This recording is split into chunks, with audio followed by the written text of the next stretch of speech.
Из-за тебя я вот тут сейчас. Из-за тебя. Самовольно. Короче, по-любому ты за свои поступки документально подпись поставил, ты За 3 машины я отвечу. По-любому. Bir de тыйның жоқ қалған емеспін, ты это знаешь, Марлен. $300, $250 алып, қой мақұлдасын. Аты-жөнім Жұмашев Ұлықбек, Кичкенк авто тренинг компаниясының директоры болып, жақта Талантбай екеуміздің Портер автоунасын жұмасын машина алып отыр. Жақта бүгін 6 май. Мен Бешалиев Марлен Султанбекович, saat 3:00 чейин машинаны келип токтотуп залогко коюп бергенге эметем. 4-5 күндүн ичинде полный 16.300 акчаны коюп бергенге эметем. Тияктан видео отчетту Кореядан $100 сатып алат. Могу машинаны мен алдым, байке. Могуну брондоп коюңуз дейт да, ошол бойдон жок болуп кетти. Действительно, эгерде ошондой мыйзам бузуучулар болгон болсо, байке, биз деланы сотко кетирбейбиз. Кошумча тергөө аракеттерин жүргүздүрөбүз. Но договор кылганбыз, о бала сыртта күлүп жүрөт, тамеки. Мен заявление жазганына 1 айдан ашып кетти да, меники даже допроско чакырылып элек иш каралбай жатат да. Тергөөчүдөн деланы алдыртайын. Мен чал бүгүн эле айтам. Алган сотко кетирбей пока изучать этебиз дейм. 693 миң акча берген мен. Менде полностью видеолору бар. Ошентсек биз ага флажок коюп койгонбуз деген. Лично мага айткан ошентипчи, флажок коюп койгонбуз биз. Ал границадан чыкпайт деп элечи. Анан эле бара-бара вакыт өткөндөн кийин ал уже Россияга качып кетип, ушул күндө Москвада экен деп эле эметет да. Сделали из них свидетелей. Вот то же самое Улубека, Турбека. В отношении них просто прекратили. То есть, получается, есть процессуальное решение, что они ни при чем, только свидетелями не останутся. Азыркы күндө основной фигурант кармалды. Показаниялар көрсөтмөлөр полностью берди, кылмыш иши боюнча. Калган арыздар боюнча тергөө амалдары жүрүп атат. Тийлерге бизди салып берип атат да. Келгиле мен эметем, мен видеодо турат, мен бирдеке болсо мен жооп берем депчи. Акчаны алып атканда. Акчаны алып атканда мен бир нерсе болсо мен жооп берем. Ал видеолору бар. Бизге келишим түзөт, биз менен, например, мен мартта түзөт, келишим түзөт. Ошол жөн эле мен келишим түзгөм, акчаны тиги основнойго бергем деп аткан. Калган жарандарга кимге юридикалык баа берилдек болсо, алардын үстүнө кылмыш иши калат да. Саламатсыздар, урматтуу Беспредел медиа порталынын көрүүчүлөрү, кызматыңыздарга Кайрат Кенжебаев. Биз Бишкек шаарынын 1-май райондук прокуратурасынын алдында турабыз. Артына турган адамдар булар автоунаа алам деп жабырланган жарандар. Бул жерде кызык жагдай бар. Ошол негизги фирма келишим түзгөн, автоунаа алып келем деген фирманын башчылары жоопкерчилик алган жарандар жоопкерчиликке тартылбай, башка эле бир үчүнчү жак жоопкерчиликке тартылып жатканы суроо жаратууда. Мына ушул жагдайды иликтейбиз. Азыр суроолорду ошо жабырлануучуларга бермекчибиз. Кимден? Лучше расскажи, что случилось, как это произошло? Как вы с фирмой договорились, договор составили, а отвечают другие люди? Получается, мы нашли машину, созвонились, списались с группой. Вот. Нас встретил Марлен, приехал Марлен, мы приехали с семьей, с подругой. Что за компания была? Аукцион Автотрейд. Вот, приехали туда, нас встретил Марлен, показал договор, мы почитали договор, еще раз перечитали. И он говорит, давайте составим договор. Мы говорим, мы ждем директора, чтобы официально составить договор, подписать договор, вы напишите расписку. Он говорит, якобы уже все написано. Я говорю, нет, давайте, сперва директора, а потом уже при директоре сделаем видеофиксацию, все подпишем. Приезжает директор, говорит, рассказывает то, что машина идет 30 дней, там, все эти тонкости, то, что лучше даже из Грузии заказывать. Директор Аукцион Трейд. Да, директор Аукцион Трейд. Мы послушали, вроде бы внушил в доверие, все. Мы попросили его подписать в договоре именно своей подписью, не Марлену, чтобы он отвечал. Мы сразу предупредили то, что через него будем вести. Он написал полностью, расписался, расписку говорим, перепишите. Он говорит, тут все мои данные. Я говорю, ладно, тогда подруга говорит, напишите в расписке то, что расписка написана мной саморучно, ИНН, подпись и печать. Он это ставит, все нормально. Передали деньги. А сколько сумма, какая сумма? Получается, сумма 14 150, это вместе с услугами полностью. $1000? Да, 14 150. Вот они там НДС обещали, вроде бы все как полагается. Подписали, все, поставили печать. Обещали на следующий день отправить фото. Ну, погрузки, машины, все. На следующий день тишина, как бы мы думаем, ну ладно, ну бывает задержки, тут такое дело. Второй день тишина, на третий день мне пишет Марлен, говорит, там условия доставки изменились, просим перевести еще $400 или подъехать на наш новый адрес Гагарина 54, там, ну, дополнительное соглашение и все такое. Я говорю, ну, как бы в договоре это не прописано. Я говорю, у меня вот есть 6 тысяч. Я говорю, а так, ну, извините, давайте тогда уже по окончанию. Ну, как бы, ладно, хотя бы 6 тысяч. Эти деньги я перевожу, и буквально через часа 2 на третий день, да, я узнаю то, что это по Инстаграму мошенники. Я пишу им, я говорю, что за дела? Они говорят, это все клевета, это все вранье. И как бы я поеду, напишу... Такую информацию где вы нашли? В интернете? В интернете, да. Вот, как бы это все клевета, это все вранье, все. Я там напишу заявление, все такое. Я говорю, я понимаю, я говорю, давайте мы с вами встретимся. Ой, я сейчас по делах, все такое. Приезжаю я на Гагарина 54, куда они переехали, когда они рекламировали свой офис на старом офисе. И их нету. Один уехал на Искуль, а другой будет, не будет, неизвестно. Сколько раз писал, пытался расторгнуть договор. Они да. Он мне говорит то, что то одно, то другое. Потом я узнаю через пострадавших то, что Марлена задержали. Я еду туда. Там, естественно, заявление сразу почему-то мне не приняли. Я туда Первомайская РУВД? Да, Первомайская РУВД в 8. Я ездил туда 3 дня. И вот на третий день я уже ночью просто написал заявление, его, ну, благо приняли. Тургумбек, который считается директором компании, мне говорил одно, потом говорил, я сейчас, говорит, Марлена вытащу, говорит. Я там связи, все такое. Я говорю, я не верю в это, как бы. Мне без разницы. Расторгнем договор с вами, мы подписали с вами соглашение. Он говорит, Марлен всем заведовал, он у нас якобы основатель фирмы. Я думаю, как может быть основателем фирмы то, что если на вас ИП, на ваше имя фирма. Он нет, вот и все. Потом мне говорит, типа, я вообще тут ни при чем, у Марлена все деньги, и вообще мы ИП мое хотели переоформить на него. Я говорю, а на каком основании это, как бы, ну, незаконно так просто переоформить. И он начал говорить, ты сам Марлена нашел, ты сам привел, я тут ни при чем, у Марлена все деньги. А договор с ним? А договор с ним мы изначально говорили и ждали его, и ждали мы его там 1,5 часа, пока он приедет в офис. Не просто так, то что там, он просто мимо шел, он осознанно ехал, деньги получал, деньги считал, все на видеофиксации записано. Есть видеофиксация, да? Да, конечно, обязательно. Потом он много чего говорил, то, что да, расторгнем, сейчас я найду все это, но в итоге никаких действий не было. И на этом вот все по поводу ходил к следствию. Но Тургумбек, он говорит, якобы он его обманул Марлен, Ислам и... А его не задерживают? Его не задерживают. А кого задержали? Марлена только. Марлена. Только Марлена. Ислама я даже в глаза не видел. Я, честно говоря, узнал... А Ислам откуда вышел? А я не знаю его. Это у них показания какие-то. Они в показаниях указывают на Ислама, да? Да, на какого-то Ислама, то, что якобы там деньги, я не знаю. Я в глаза не видел, я Марлена узнал, вот, честно, его имя узнал только, когда вот это все в интернете всплылось. Как бы у меня вот Тургумбек, договор с ним, как бы расписка его, ИП он тоже мне предоставил. Единственное, когда мы ИП пробивали, через госуслуги мы там пробивали, говорим, почему-то ИП не выходит у вас. Он говорит, ну, видно это, сайт гонит. Ну, бывает такое, то, что госуслуги иногда гонят. Мы пробивали, пробить у нас официально не удалось. И вот мы не знаем вообще, законное у него ИП. На допросе, как я понял, то, что там что-то с ИП у них не то. Вот. И сейчас, получается, Тургумбек говорит то, что да, вот якобы часть деньги они приняли, а когда я переводил часть суммы на счет, это было при Тургумбеке, оказывается, этот счет оказался Марленом. И теперь, получается, якобы меня делают так, то, что Марлен виноват.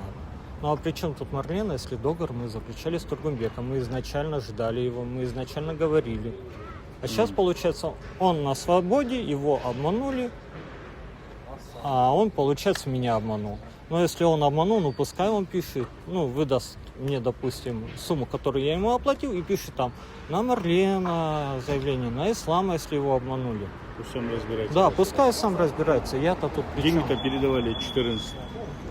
150 это Тургумбеков? Получается, Марлен был Тургумбек, я положил на стол, часть взял Марлен, часть взял Тургумбек, они вместе считали, и в конце возле него лежали все эти деньги, возле Тургумбека. И вот, и получается, никто не виноват, все белые пушистые, а у меня и долги, и сейчас мне придется кредиты брать, и как жить. Мне, грубо говоря, нужно пару лет, чтобы отдать долги сейчас. Я вот не знаю, что мне делать. Сізге сізді алданғандардың Саламатсыздар. Ооба, биз ошо Инстаграмдан реклама аркылуу, булар аябай реклама кылышкан. Ошо реклама аркылуу машина таап, Марлен деген менен сүйлөшүп келгенбиз. Булардын офисине келсек, мына биздин директорубуз Жумашев Улукбек. Бул ошо биздин директорубуз. Улукбек деп Тургумбек эмес, э? Биздики уже Улукбек.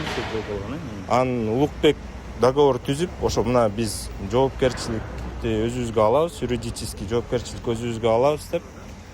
Анан булар менден акча алып, 9-бул марттын башында эле болгон. Быйылбы? Быйыл марттын башында. 25 күндүн ичинде алып келип беребиз деген машинени. 2 машина. Ошо марттан бери акча да жок, машина да жок. Анан биз уже аягында заявление жаздык. Заявление жазсак, ошо Марленди азыр следствияга камашты на время следствия. А Жумашев Улукбек эмнегедир жөн эле свидетель катары неметип жүрөт да. Күбө катары өтүп жүрөбү. Бирок ошо менен түзгөнсүздөр. Бирок именно юридически бул Улукбек менен неметкенбиз да, договор түзгөнбүз. Улукбекти неме дейт. Бул Улукбек ни при чем, муну дагы алдашкан. Бул акчаны алган эмес, акчаны бул Марлен алган, анан Марленден тиги Исламга берген дейт да.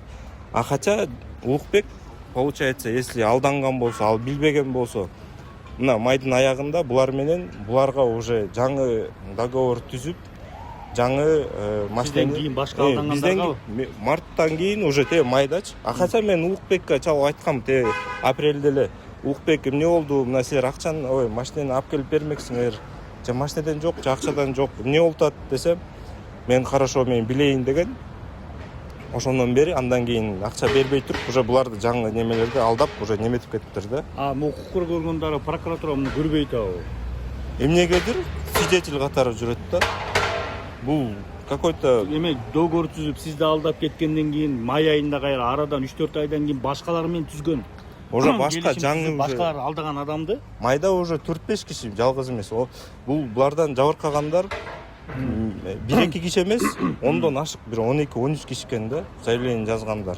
Эмнегедир ошо булар болсо, ошо именно договор түзгөндөр жөн эле күбө катары жүрөт. Күбө эле катары болду. А жалгыз камалган Марлен. Жалгыз камалган Марлен. Уже бул следствие кандай жүрүп атат, уже билбейбиз да кандай жүрүп атат. Булар бири-бири менен сүйлөшүп алышканбы, эмне болушканын билбейбиз. Жүрүңүздөр. Бияк түшүнүктүү болду, азыр прокуратурага кирип да сурап көрөлү, эмнеге мындай бирөөнү эле камап, келишим түзгөн, акчаны алган адамдын баары эле күбө катары өтүп жүргөн. Азыр мынакей 1-май райондук прокуратурасына келдик, кирип сурап көрөлү. Assalamu alaikum. Кайрака сатып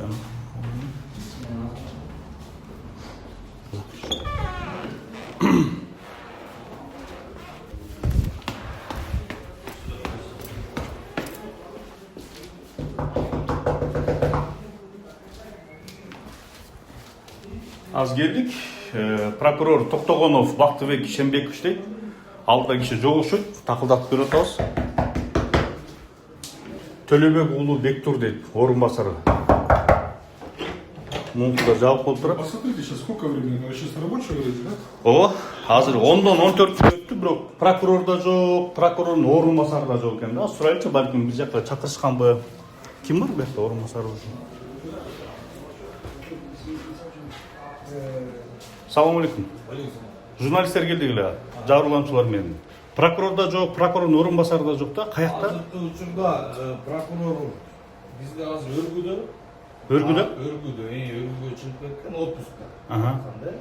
Ал эми орун басарыбыз азыркы учурда Бишкек шаарынын прокуратурасынын жыйыны. Бияка ким жооп бере алат? Бир жооптуу барбы Бул биякта? жакта азыр бизде нөмөтчү прокурор бар, ошого түзүлүп Кайсы кабинет? Нөмөтчү бар? акыркы кабинет. Рахмат. Нөмөтчү прокурор бар дейт, ошонун кабинетине кирип көрдүм. ПДФти киргизип полный зынт кылгандан кийин анан кийин Мырза Сапаров. Мырза Сапаров же Замирбек. Нөмөтчү прокурор ким? Кечиресиздер. Байкес. Ким деген керек бул? Нөмөтчү деп бияка жөнөтүштү да эч ким жок турбайбы бул жетекчиликте? мен жүрдүм. Жок, тиги жактан эле бияка жөнөтүп коюшту бизде. Нөмөтчү прокурор ким? Сизге кире берсек болобу, урсак да? Адамдар менен келип, журналисттерибиз Кайрат Кенжебаев, Стоп беспредел. Сиздерге дооматтар бар, ошолордун сурап алчы. Моякта 15 адам келди сиздерге. Aldığımız 3 ay, 4 ay oldu. Салам алейкум. Саламатсыздарбы?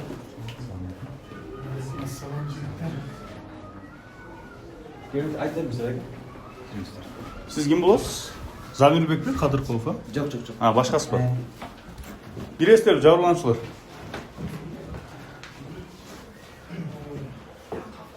Булар Аукцион Трейд деген компаниядан жабырлангандар 1-май роодсы тергеген, келишим түзгөн, ишти алып барган адамдын баары азыркы күндө күбө катары өтүп өткөн дагы бир кызматкерин камап коюптур, Марлен дегенчи.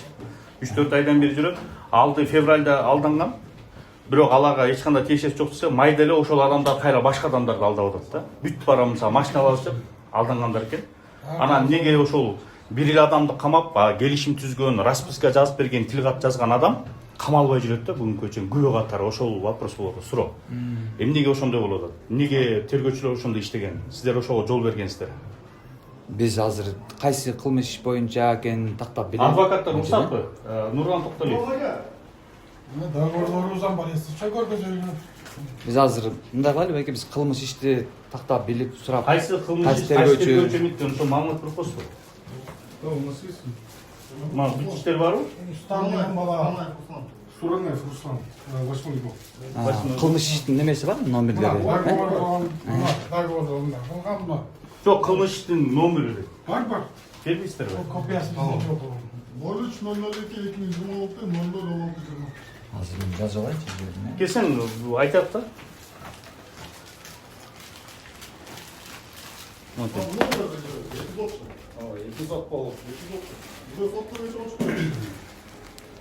Сотко кетирип атабы? Буякта көрүп атасызбы эмесин? Могу болсо. Эми күнөөлүү адамдарды да свидетель катары көрүп аларды чыгарып берген адам. Жок, айтпайсыздар, ошо келип айтпайсыздар. Эмне болуп атат? Тергөөчүлөр кандай тергөө атат? Тергөөчүлөр азыр бир кишини камап, 4-5 бала ошого шылтап, ошону эле сотко жөнөтүп атат да. Бир адамдычы договор түзүлгөн, ошолор жоопко тартылбай атат. Расписка жазып берген. Расписка жазып, тил кат жазган, келишим түзгөндөр. Жок, улар жөнүнө жүрөт. Да бизди да чакырган жок. Но договор кылганбыз, о бала сыртта күлүп жүрөт, тамеки тартып. Мен заявление жазганыма 1 айдан ашып кетти да, меники даже допроско чакырылып элек иш каралбай жатат да вообще. Мындай суракка чакырган. Суракка чакырган жок. 3 ай болду уже. 3 айдан бери чакырган жок. Барабыз эртеге кел дейт. Барсак эртеге кел дейт. Мен 1 айдан бери каттабан жададым. 1 айдан болду. Биринчи мына 5ке которду, кийин 8ге которду. 8ден барсак Рустам, билбейм, туруп тургула дейт, күтүп тур дейт, күтүп турабыз. 1 ай каттадым, тынбай ошо. Хорошо. Неме, байке, адвокатыңыз ким эле? Сиз, неме кылсаңыз, сиз жана жаздык. Нече калтырдык. Жамаат коллективный кылып жаздырсыңыздарбы? Нет, каждый по отдельности эпизод. Каждый по отдельности кылып жаздырсыңыз. Анда мындай кылайлы, байкеси адвокат болсоңуз. Бүгүн мен деланы алдыртам. Суратып бияка, Суранаевтан ошо алдыртып, мен изучать этип чыгалы. Действительно, эгерде ошондой мыйзам бузуучулар болгон болсо, байке, биз деланы сотко кетирбейбиз. Кошумча тергөө аракеттерин жүргүздүрөбүз. Хорошо, байке? Бул жак. Сиз канча убакта биз кайра жоон алабыз, качан кайра келсек болот? Эми чын айтайын, мен азыр тергөөчүдөн деланы алдыртайын. Мен чал бүгүн эле айтам тергөөчүгө, ал деланы бияка алып кетип бериңиздер. Эгерде карап туруп, ал ошого карап мыйзам чегинде баардыгын карап беребиз. Эгер действительно ошондой болгон болсо, ал деланы биз баардыгын мыйзам чегинде карап турабыз. Эгерде эч кандай жаап жасыруу деген болбош керек азыр. баардыгы мыйзам чегинде каралыш керек. Ар бириңиздердин укуктары каралыш керек ар бир жаранын. Демек бүгүн алдыртасыздар. Ооба, бүгүн Канча күндө жооп бересиздер бизге?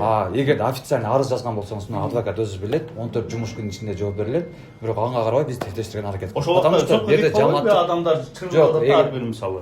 Ага сотко кетирбей пока изучать этебиз дилан. Изучать этет. Бул жерде сотко кетип атканда сөзсүз түрдө изучающий прокурор болот. Усоо деген бизде отдел бар, ошол жактан карап, ал окуп чыгат. Кандай, эмнеге бул жак алып кеткен, бул жак эмнеге бул тарап адам суралган эмес, эмнеге бул мындай болуп атат, баардыгын териштирип карап, мыйзам чегине каралат. А жерде бирөөнүн жаап жашырган нерсе болбойт bizde деле. Бүгүн өткөндөн бери келип атат да. Келип бул жерде жатыш керек, квартира төлөш керек. Жол кире барып келгенге бир адам 3000. Барган 3000, келгенге 6000 болуп атат. 10 жолу келсе эсептеп кой. Канча акча кетет? 60 000 кетет. Бирден толку жок, келип эле кетет, келип кетет. Баткенден келем да мен дагынчы. Бүгүн ошо азыр На болот Баткенден. Баткенден ары эмет кылганда эле ошо 3,5 миңден бизге Минимум 3000. Анан Канча ай болду? Бир айдан бери каттап? Бир айдан ашты. 6 майда эметкенбиз. Канча акча бергенсиз бул автомобилге? 693 миң акча бергем мен. Менде полностью видеолору бар. Аты-жөнүм Жумашев Улукбек Болотбекович, King Auto тренинг компаниясынын директору болом. Биякта Талантбай экөөбүздүн Портер автоунаасынын суммасын машинени алып атабыз бияка. Бүгүн 6 май 2026 жыл. Буюрса 25 күнүн ичинде машина келет. Эгер машина кечиккен, айтылган сум неме сроктон кечиксе, анда бияка компенсация төлөнүп берилет. Мен Калабаев Талантбек Арзыбаевич, жакта директордун Улукбектен договордун негизинде Портер автоунаасын алып жатам. Ошого байланыштуу айтылган срок ай буюрса келет деген үмүттөнүм. Саламат. Жакшы күндөрдө көрүшөбүз. Акча бергеним анык 693 миң акча бердим. Марлен менен кезиктик. Марлен менден 9 мартта 8500, анан 22 мартта 7800 Hyundai Grandeur, ана Hyundai Sonata деген машинелерди алып берем деп 25 күндүн ичинде алып берем деп ушул убакытка чейин же машинеден жок, же эч кандай немеден жок болуп эчтеке машинени да берилек, акчаны да берилек. Мына ушул азыр эртеңки күн 13 май саат 3кө чейин, 15:00го чейин эмнени кылып берем деп атасыз? Мен Бешалиев Марлен Султанбекович, саат 3:00го чейин машинаны келип токтотуп залогко коюп бергенге эметем. 4-5 күндүн ичинде полный 16300 акчаны коюп бергенге эметем. Эртең саат 13 май саат 3кө чейин, эртең саат 13 май саат 3кө чейин. Из-за тебя я вот тут сейчас. Из-за тебя. Сама вольная. Короче, по-любому ты за свои поступки документально подпись поставил, ты За 3 машины я отвечу. Ошол бир да тыйынымдыраак калган эмесмин деп атасың, знаешь, Марлен. $300, $250 алып кой макулдасың. Көрдүң, просто хочешь починить. Ислам менден алат. Санжарбек деген балага эми оптимага котордуңуз беле? Оптимадан чыгарбадыңыз. Акчаны алган тастаган видеолор да бар. Ким катынан бери бар? Келишим. Ооба, келишим болду, договорубуз бар. $6700 берген. Нак үйдөгө тарткан распискасы бар. Азыр бир эле заявление, менин заявлением боюнча эле каралып атыптыр да. Ал бул кишилердин заявлениясы каралган жок ал боюнчачы. Менин заявлением боюнча кайсы эмеде санкция болду. Ошол санкциядан 2 ай эме болуп. Бул кишилердин заявлениясы каралган жок ал жердечи. Биздики ал жерде эпизод болуп атпайбы? Биздики эме болуп атат да, булар болсо бир башка эле Ислам деген бала шылтап койгон. Ошол акчаны алган депчи. Ал фактически даже не участвовал да, ошо договор келишим түзүп аткандачы. Ал болсо Россияга качып кетиптир. Ошол Кыргызстанда жок. Ошол шылтап эме кылган. Биз ага чейин сурап атканбыз, мо Исламды алып келбесиң раз. Ошол шылтап. Ошентсек биз ага флажок коюп койгонбуз деген. Лично мага айткан ошентипчи. Флажок коюп койгонбуз биз. Ал границадан чыкпайт деп элечи. Анан эле бара убакыт өткөндөн кийин ал уже Россияга качып кетип ушул күндө Москвада экен деп эле эметет да. А кандай бул флажок коюп койгондон кийин биздин чек ара кызматкерлери кантип өткөрүп берет анычы? Ошентип сурасам ал через транспортный путем дейт. Через транспортный путем болсо деле эми ал пешком өтсөм деле кармалап туруп коет тиги границаданчы. Проходной двор. Проходной двор эмес го биздин тиги чек арадагычы. Ошондой мыйзам бузуулар болгонбу деген бизде эмешек бар. Макул эке. Биз адвокат менен сүйлөшүп неме кылалы. Баардык делону алдыртабыз, изучать этип биз да карайбыз, мыйзам чегинде карайбыз. Биз эч кандай акча жаппайт, бирөөнү жаппайт, же бияка тартпайт, же бияка баардык мыйзам чегинде болуш керек. Мыйзам чегинде карап бересиздер. Обязательно. Бүгүн ошо делону алдыртайлы. Биз да азыр мен делону окумайча бир нерсе айдап айтыш кыйын да бизгечи. Кандай болгон, кандай көрсөтмө берген, ошо тергөөнүн кандай жыйынтыгы болгон ошону карап чыгып туруп, анан мыйзам чегинде тиги адвокат менен байланышып жооп бересиздер. Обязательно. Рахмат. Урматтуу көрүүчүлөр, анда азыр ушул жоопту алдык, прокуратурага карап беребиз дейт. Эми биз колдон келчи азыр ошол 1-май райондук рибисинен барып дагы басма сөз кызматынан да жооп алганга аракет кылабыз. Эмне себептен бул ишти баарын толук иликтебей эле бир кишинин арызы менен сотко кетип жатат. Азыр прокуратурага алабыз деди. Анан тиги шектүү тараптан менен дагы байланышабыз. Алар дагы өзүнүн чындыгын эгер жооп бере турган болсо, момчу элдин алдында келип жооп бере турган болсо, биз аларды алып калганга даяр.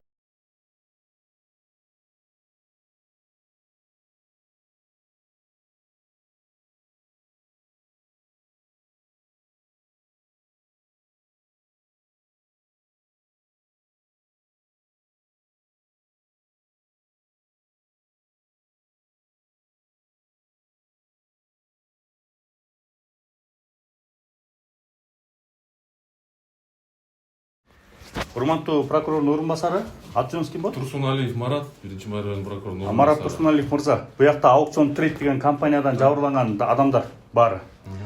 Берген булар бул жылдын башынан баштап ар бири договор түзүп, келишим түзүп, акчасын төлөп, тил катын алып, машина күткөн, бирок алдап кеткен, бирок анын ичинен 1 эл адамды камап, ошол келишим түзгөн, тил кат жазып берген адамдардын баары күбө болуп жүрөт экен да бияктачы. Ошо менен азыр бүгүн сотко жөнөтөбүз деп 1-май райондук Ички иштер башкармалыгынын 8 райондук башкармалык ГОМ, 8 ГОМ. Ким тергөөчү? Суранаев Руслан деген жөнөтөбүз деп атат. Аз нөмөтчү прокуроруңузга кирип чыктык. Ишти алдыралы дейт. Анан буякты кандай дейсиз бул иш боюнча? Бул жерде мындай да, 2 орун басар бар. Именно бул маселе тергөө боюнча турбайбы? Тергөө боюнча бизде Төлөбек уулу Бектур деген экинчи орун басар, ошол курировать этет да ошол маселени. Ал жыйында экен Бишкек шаарында. Ал боюнча сиздер арыз менен карадыңыздарбы? Арыз бергенimiz алдыбыз 3 ай 4 ай болду. Аркабыз уже 1 айдан ашты. Февралдан бери эле жазып келишет. Ошондон бери Баякта бул байкебиздин эле арызы менен карап отур. Биякта калган арыздарын неге алган эмес, ошол күбөлөрдү неге камаган эмес, ошол келишим түзгөн, тил кат жазып берген адам деген. Договорубуз бар, келишим алган, видеого тартып алганбыз акча. Видеосунан бери бар экен да. Бизде кишинин эмеси канча жаран 13 адам бар. 13-төн бирөөнөн эле козгоп атат. Ушундай болот. Бирөөнүн козгогон кешир боюнча силер жана свидетель катары эле суралып калгансыңар. Туурабы? Потерпевший катары тартылган эмессиңер, э? Потерпевший катары да эме эткен, сураган, ошол кезештирип туруп, акчаны кимге бергенсиң? Мен айткам, мен келишим түзгөн кишини көрсөткөм. Каяр акча айтасызбы? Акчаны могу кишиге бергем мен. Улукбек деген жаран. Ошол анан Улукбек азыр ушул күндө эмеге жоопко тартылбай эле, анан эмеси ошол өзүнүн основатель менен тааныштырган киши эмеге камакта эме болуп турат. Улукбектен сурап эме кылсам, мен акчаны ошол кишиге бергенмин деген жоопту айтып эме кылышты. Бул жерде эми урматтуу жарандар, мен эми толук маалыматым жок, чын айтып коеюн. Бул менин участогум эмес. Себебинде бизде баягы 2 направлениеде берет, 2 замда. Ошондуктан эми маалыматты толук алам десеңер, бир кат жазып койгула. Ошонун негизинде биз жазып койсуздарбы? Сиз жаздыңызбы? Ошол боюнча биз көзөмөлгө алып бересиздерби? Көзөмөлгө алайлы, албетте. Көзөмөлгө алып бересиздер. Бул жабырлануучулар четте калып калбайт. Укуктары тебеленбейт деп ишенебиз да. Сиздерди анда отдельно да чакырабыз, болбосо сүйлөшүп, баягы иш сотко кетпейби ошондо? Баягы тергөөдөгү такталбайган моменттер болуп калса, бизге дагы айтып, ошол жумуш алып баралы. Сүйлөштүккү, да? Ишке сотко кетпейт. Бүгүн сотко кеткенемдер да? Бүгүн 25-inde сотко кетиремдер. Чийкеле тергөө кетирбейт. Могу адамдын баарын эмнеге эске алынбайт дейм да. Эми аны караш керек, ишти изучать этиш керек, көрүш керек да, кандай жагдайда тергөөчүнүн позициясы кандай, ошонун баардыгын эске алып анан кийин Жок, жабырлануучу бар да. Мен түшүнүп атам. Бар, бул атанган адамдар ошол эле адамдар болуп атпайбы? Бул адамдардыкына отдельно может материал бардыр, может выделение кылаттыр отдельно производствогачы, ошо менен юридикалык баа берилеттир. Бул жактан баягы паникага албаңыздар. Бир эле эпизод кетип калды, калганы калып кетти деп. Андай эч качан болбойт. Баардыгына баа берилет, а? Нет, дело в том, что в отношении же прекратили же в рамках этого уголовного дела. Дерек бар мында көрмөй атасыз. Было прекращение в отношении. И сделали из них свидетелей. Вот того же самого Улугбека, потом как Тургунбека. В отношении них просто прекратили. То есть, получается, есть процессуальное решение, что они ни при чем, они только свидетелями не останутся.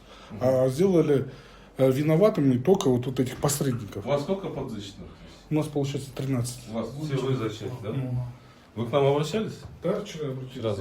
И вчера же нам следователь сказал, что мы не видим в действиях каких-либо преступлений со стороны тех лиц, которые заключали договора, получали деньги. Они просто свидетели. Ну, поэтому все были возмущены и пришли в прокуратуру. Как так? Почему следователь уверенно говорит, что прокуратура это может пропустить? Тилгат түзгөн, акчаны алган адамдардын тергөөчүлөр күбө кылып койгон да. Күбө кылып коюп атат да. Мына көрсүзбү? Мы с вами сотрудничаем постоянно, бул жерде жүрөсүз да, туурабы? Давайте мы изучим с материалами, да, будем более детально, да, ваши доводы рассмотрим, потом уже предметно будем разговаривать, да. Сейчас эми баягы обобщенный болот атпайбы? Ошондой кылайлы. Сөзсүзбү? Все, рахмат. Все, жакшы болуңуздар. Арызыңызды кимге калтырдыңыз? В канцелярии. Вчера стоит. Азыр прокурордун орун басарына да жолуктук. Тургуналиев Марат мырза менен да жолуктук, айтты, ишти алабыз деди. Эң кызык жактай ошол келишим түзгөн, акчаны алган, тил катты жазган адамдын баары болгону азыркы күндө күбө болуп калыптыр. Мындайча айтканда күбө жөнүнө күбөбүз да, мына көргөнбүз да. Анда болсо келишим түзүп аткандан, акчаны алып аткандан, тил кат жазып берип аткандан алар да жоопкерчилик керек да. Бул жакта 13 адам кызылдай акчасын берип алданып калып отурат да. А тергөөчү болсо айтып отур, бүгүн сотко кетирем болду деп бир эпизод, бир адамдын арызы боюнча иш козголуп, а калган 12 адамдыкы четке калып калып атат да. Бул жагдайда эми барып боюнча эмеден 1 май райондук РИИБсинин басма сөз кызматына кайрылып дагы толук маалымат алганга аракет кылабыз. Сиз тергөөнүн башчысысызбы сиякты, э? Мен Бишкек шаарынын 1 май РИИБтин тергөө кызматынын башчысы, милициянын майору Каримов Азамат Акбаралиевич. Карим Азамат Акбаралиевич, бул иш боюнча маалыматыңыз бар? Аукцион трейдтен жабыркаган жарандар 13 жаран экен. Бирок бирөөнү эле камап, азыр бул жерде 6 жаран келди, жалпы 13 азда келет болуш керек. Чечи айылдардан келип билбегендер бар экен да. Авто деген бар, Prime авто деген бар.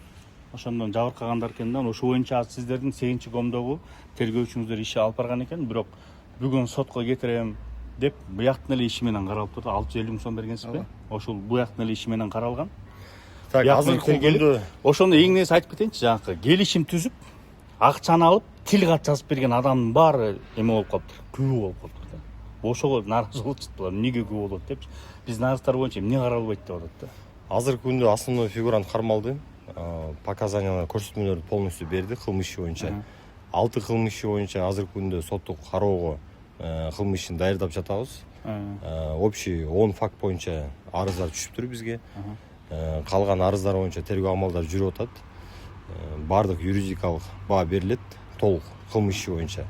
Калган фигуранттар менен азыр тергөө амалдары жүрүп атат. Тергөө купуялыгы тууралуу мен толук маалымат бере албайм, бирок юридикалык баа мыйзам чегинде баарына берилет. Бул негизги эле суроо, эмне үчүн баягы булардан акча алган, келишим түзгөн адамдар неге камалбайт, неге жоопкерчиликке тартылбайт деген болот. Неге ошо договорго өзлөрү договорго колдорун коюп, договорго аттарын жазып, ошо өзлөрүнө жоопкерчилик алган киши жөн эле свидетель катары жүрөт да. Акчаны башкага бирөөгө бергенбиз дейт. Анысына ал бергенби, эмне кылган, ал уже берген договор түзгөн киши менен тиги берген кишинин экөөнүн биринчи ич арасындагы мамиле да. А бизге ал кандай тиешеси бар да? Именно договорго. Анда договорго өзүнүн атын койбой, ошо берген акчанын кишинин атын койдурбайт беле? Эмнеге ошондой? Бүт баарыңыздын договорлор барбы? Келишимдер барбы? Ошондой болот. Келишимде түзүлгөн экен, ошо основной фигурант кимге көрсөтмө бергендер ал мойнуна толугу менен алды. Ошол кылмышты кылган тууралуу бүт акчаны менен ошол короткон экен акчалардычы. азыркы күндө биз иликтеп атабыз акчаларды кайсы жакка кетиргенинчи. Келишим түзгөн адамдар эмне? Кылмыш жоопкерчилигине тартылды. Келишим түзгөн адамдар боюнча тергөө амалдары жүрүп атат. Толук юридикалык баа кылмыш ишинин алкагында берилет. Азыркы күндө ошол основной фигурантка только юридикалык баа берилди. Основной фигурант кесип коесуз. Основной фигурант кече күндө эле өзү айтып эме кылган. Башында изначально булар ошол основной фигурант өз мойнуна алган да. Мен тергөөдө мен катышкам ал жердечи. Андан кийинки показаниясы уже экинчи показания болуп атат да. Бул мен акчаны тигилер менен бөлүшкөнмүн деп атат. Калган биз лично договор кылган кишилер мененчи мен алар менен бөлүшкөм деп ошол эле показания берип жатат азыр. Ушул күндө эле берип атат. Ошол показанияны берсе деле качканы качып кетти. Дагы Бир экөө чыгып кеткенби? Бир өзү качып кетти. Хотя ал эмеге айткан, мага лично айткан, мен тиги флажок коюп койгонмун депчи. Анан кийинне сурап эме кылсам, ал транспорт путем кетип калыптыр дейт. Бизде бажы кызматкерлери транспорт путем деле караса керек да эме флажок коюлгандан кийинчи кишиге, чынбы? Ошол Россияга качып кеткен, Москвада күчүрүп кеткен деп эметет азыр ушундайчы.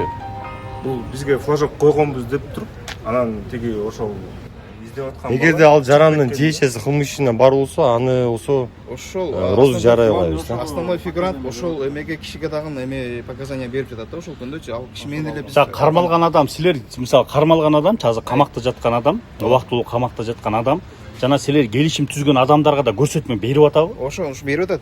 Берип атабы? Ушулар менен бөлүшкөм деп атабы? Ушулар менен бөлүшкөмүн деп атат. Чогуу шерик болгон деп атабы? Шерик болгонбуз деп Алар атат. мындай эме түзгөн адамдар, договор түзгөн адамдар, короче, тигилерге бизди салып берип атат да. Келгиле мен эметем, мен видеодо турат, мен бирдеке болсо мен жооп берем депчи. Акчаны алып атканда. Акчаны алып атканда мен бир нерсе болсо мен жооп берем. Ал видеолору бар. Анан ал келишимди азыр барып эметсек мен жөн эле келишим түзүп койгом. Ал келишим түзөткөн дагы өзүнүн $100, $150 эмесин алат экен. Услугасын болду. Мен ошону эле Жок, келишим түзөткөн ошону айтты беле? Жок, айткан эмес. Мындай болуп атат да. Айткан эмеспи? Бул бизге келишим түзөт, биз менен, например, мен менен мартта түзөт, келишим түзөт. Ошол жөн эле мен келишим түзгөм, акчаны тиги основнойго бергем деп аткан. Ошентип айтып атса, ладно. Келишим түзгөндөн кийин эле бул ал билбейм деп атат да. Тиги основатель ошол машинени алып келмек деп айтып атат да. Бул бизге машинени алып келмек деп айтып атат деп айткан. Жок, келишим түзүп аткан учурда ушул нерселерди айтты беле сиздерге? Маалыматыңыздар болду беле башында? Болгон эмес. Андан кийин эле кайра эле ошо 9 марттан кийин эле кайра эле ушул майда уже башка бирөө менен келишим түзүп кайра эле алдап атат да. Значит, точно. Сиз менен февралда түзүп атат. Ошонтип алданып кетип атат, бирок май айында деле ошону башка бирөөнү алдап атат, ошо кайра эле алдап атат. Ошондой эле келишим түзүп. Апрелде мен салып эгер айтканда нерсе болсо мен жооп берем деп элечи. Кайра эле ошентип эле кишилерди ошо мошенниктерге салып берип атпайбы? Бизди мисалы үчүн ошол чакырат, келгиле, моундай эме бар, моундай машина алып беребиз, трейдинг жолу бар депчи. Анан келип эле ал менен договор түзөсүң, бирок ал акчаны алат да тигилер көрүп коет. Ал өзүнүн услугасын алып алат $150. Бирок билчүлөңөр ошо берип атат. Билбейбиз. Ал Ошентип май айында деле алдап атат ал, апрелден баштап. Азыр ушул Мартта биз менен алдайт дагы, майда кайра эле башка бирөөнү алдайт. Алар вообще бизге чейин дагы вообще мирден аз дагы чыгат да.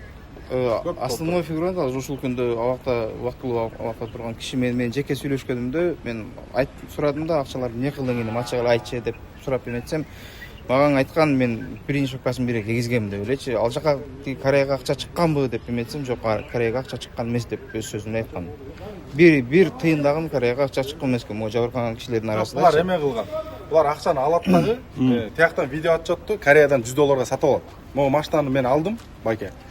Могуну брондоп коюңуз дейт да, ошол бойдон жок болуп кетти. Ошентип эле жок болуп эле жүрүп ишкен да буларчы. Ошо $100 тиякка салат, болду. Алардын видео отчетун бизге жөнөтөт. Могу машиналарды мону алып атабыз мына сизге деп элечи. Анан биз эми сүйүнүп эле аны алып коюп туруп эле акчаны сразу монтип эле берип атканбыз да. Болду, ошол бойдон эле жок. Ошондо катышы барлар деле жоопкерчиликке тартылат дедиңиз, Толук кандуу юридикалык баа берилет. Азыркы күндө мен айта албайм алдын ала тартылат же тартылбайт. Карап чыгып анан эметесиз. Карап чыгып тергөө амалдарын жүргүзгөндөн кийин баарына мыйзам чегинде чара көрөбүз. Булардын ызылдап келген бир себеби бүгүн сотко кетирип атат деп, мына ишибизди тергөө койду, чакырбай койду, сурак кылбай койду, бизди беттештирүү кылбай койду деп сотко кетирип атат деп шугулдап келишиптир да. Тергөө амалдары азыркы күндө бүтө элек, баардыгы менен жабырлануучулар менен беттештирүү жүргүзүлөт албетте. Андан кийин калган жарандарга кимге юридикалык баа берилдек болсо, алардын үстүнө кылмыш иши калат да. Ал боюнча бул бир жарандын үстүнө эле биз кетиребиз, калгандардын юридикалык баа берилип, сотко кетиребиз аларды дагы. Бул жарандык боюнча кетирген тастар ошондо? Бирөөнүкү тилик. Азыр мен фамилияларын билбей эткем, кайсы жарандар. Сиздики мына сиздики боюнча. Тергөөчү менен байланышкан учурда тергөө амалдарын жүргүзүп атам, пока еще сотко эми даярдап атам деди, еще кетирилек. Силер айтып атпайсыңар, беттештирүү болду экен. Беттештирүү баардыгы менен болгондон кийин анан толук кандуу юридикалык баарына берилип сотко кароого жиберилет. Анан биз заявление жазганда эле сразу эле тигилер көздөрү келип эле кармалды, келип эле показания берди. Мондай ислам деген балага бергем деп кармалган балачы болду, показания берди. Бергенден кийин эле тигилер биз ошону карап атабыз, издеп атабыз деп эле анан ошентип эле катышып ичти да. Флажок койгонбуз дейт. Анан эле кайра эле бир күнү эмне болду, табылдыбы ислам деп эми ызылдап чалдык да биз. Чалсак жок ал граница чыгып кетти деп ошентип коюшту да. Болду, бияктын жолун алдык э. Боюнча тештирели, хорошо, андай боюнча. Урматтуу көрүүчүлөр, азыр биз экинчи тарап болгон жана көбү катар өтүп аткан King Auto Trade'дин башчыларынын бири деген Улукбек мырзага чалып атабыз. Эки жолу чалдык. Бирок телефондор өчүк болуп атат. Бул жерден кайрылып келет элек, эгер экинчи тарап өзүнүн чындыгы бар болсо, жок андай эмес, иш мындай болгон десе, анда бизге кайрылсын. Биз да алардын да оюн угуп чыгарып бергенге толук даярбыз.